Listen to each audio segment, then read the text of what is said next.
नीम गांव में रक्षाबंधन का त्योहार नजदीक आ रहा था। गांव की गलियों में रंग बिरंगे कपड़े, राखियां और मिठाइयों की खुशबू बिखरी हुई थी। हर घर में तैयारी चल रही थी। सबसे मशहूर दुकान थी हरिया हलवाई की, जिसके कलाकंद और लड्डू इतने प्रसिद्ध थे कि लोग दूसरे गांवों से भी लेने आते थे। हरिया का चेहरा हमेशा मुस्कुराता था और मिठाई बनाते समय वह हर कटोरी में थोड़ी सी खुशियां भी घोल देता था।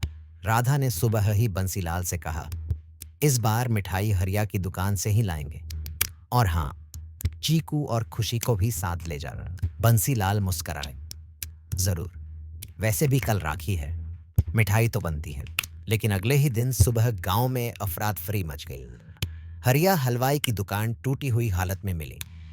दरवाजा आधा खुला था, अलमारी बिखरी हुई और सारी मिठाइयां गायब थीं। साथ ही लगभग 5,000 रुपए भी लापता थे। हरिया ने रोते हुए कहा, मेरे जीवन की सबसे बड़ी कमाई वाले दिन पर यह क्या हो गया। त्योहार पर मिठाई के बिना गांव सूना लगेगा। गांव की चौपाल पर सभी लोग एकत्र हो गए। रुक्मिणी दादी ने चिंता से कहा, बिना मिठाई के रक्षाबंधन की कल्पना भी नहीं की जा सकती। बंसीलाल ने तुरंत कहा, हमें इस मामले की तह तक जाना होगा और मुझे पूरा विश्वास है कि हमारे चीकू और खुशी इस रहस्य को सुलझा सकते हैं। चीकू ने दुकान का निरीक्षण शुरू किया। जमीन पर मिठाई के डिब्बों के टुकड़े फैले थे और एक कोने में टूटा हुआ चांदी की राखी का डिब्बा पड़ा था। उसने वह डिब्बा उठाया और बोला, यह तो चौपाल के पास घनश्याम सोनार की दुकान में मिलती है। किसी ने यहां से मिठाई के साथ राखी भी ली थी। खुशी ने देखा कि दुकान के पीछे की मिट्टी गीली थी और वहां बूटों के गहरे निशान थे। भैया, ये निशान ताजे हैं, जरूर रात को कोई आया था। हरिया ने बताया कि उसके साथ दो लोग काम करते हैं, बबलू और गणेश काका। बबलू नया लड़का था और गणेश काका पुराने भरोसेमंद। बबलू ने कहा, मैं तो रात को 8 बजे दुकान बंद करके चला गया था। गणेश काका बोले, मैं तो 2 दिन से बीमार हूं। खुशी ने देखा कि बबलू की चप्पल पर कीचड़ लगा है।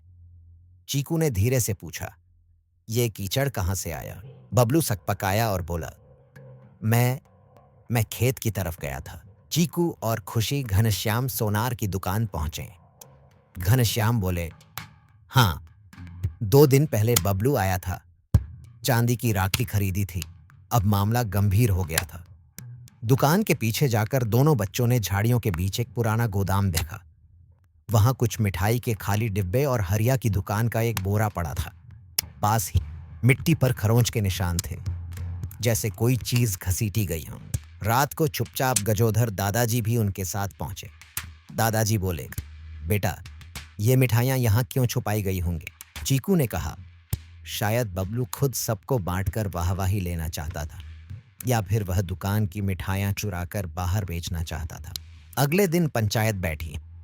चीकू ने सबूत दिखाए, मिठाई के डिब्बे, राखी, बबलू की चप्पल पर कीचड़ और गोदाम में मिला बोरा। गणेश काका ने कबूल किया कि उसने अनजाने में बबलू की मदद की थी। बबलू ने सिर झुका लिया और कहा, माफ कर दो, मैं बस चाहता था कि सब मेरी तारीफ करें। मुझे लगा कि अगर मैं मिठाइयां बांटूंगा तो सब मुझे पसंद करेंगे। पंचायत ने फैसला लिया कि बबलू को सुधार का मौका दिया जाए। उसे 1 महीने तक हरिया की दुकान पर मेहनत से काम करना होगा और चोरी की गई मिठाइयों की भरपाई करनी होगी। रक्षाबंधन के दिन हरिया की दुकान फिर से सजे, मिठाइयाँ बनी और राखियाँ बांधी गई। रुक्मिणी दादी बोली, मिठाइयाँ फिर से आई और बच्चों ने हमें सिखाया कि सच्चाई कभी छुपती नहीं। गजोधर दादाजी ने मुस्कुराकर कहा, हर मिठाई मीठी होती है, लेकिन सच्चाई सबसे मीठी होती है। चीकू ने खुशी से कहा, और रहस्य, वो तो हर मिठाई के डिब्बे में छिपा हो सकता है। खुशी हंसी, लेकिन चखने से पहले सोचने की आदत हमें है। गांव के बच्चे अब उन्हें नीम गांव के नन्हे जासूस कहने लगे थे।